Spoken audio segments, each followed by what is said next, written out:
I would like to go aggressive on improving our margin performance. Well, that certainly seems to me like more games are going to be coming to PC day and date. This, I feel like, is going to just be a natural inevitability for the brand. And I think with PlayStation, they're going to wade into it very slowly. In fact, there's an article today talking about these margins for as much as they sell and as much as the internet, wants to rally behind PlayStation.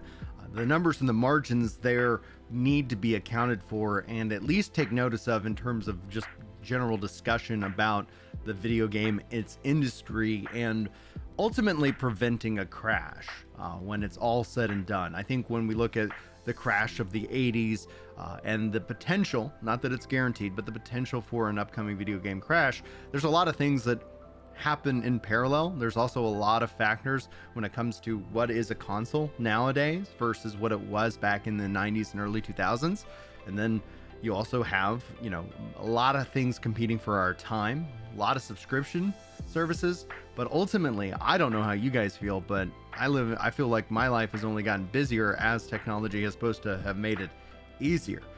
But that ends up being why right now it's Lent, which is a really good time to take a break from social media, take a break from that noise that exists in our lives. So anyway, that's a slight plug for Lent. If you guys haven't ever taken part, it's kicking off, and it's a good practice to get into.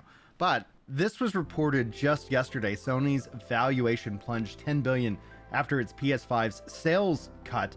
This is a bigger issue in its near-decade low gaming's margin. And the analyst of this, the key points from this article, we're not going to dive into it because we're going to get back to the react, but this is just something I think interesting.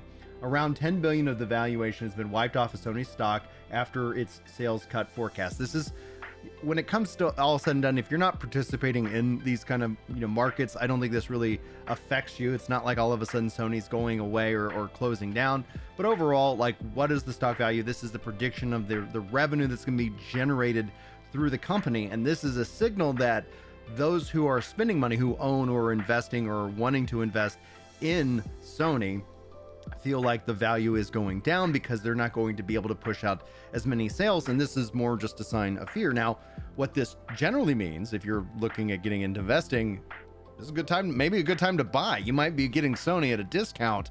And that's why I always want to try to encourage you guys to pay off your debt so you can start getting into this world where you're actually saving and investing and letting your money work for you. Anyway, just as a slight plug there. They also talk about analysts have already thought Sony's PS5 target was too lofty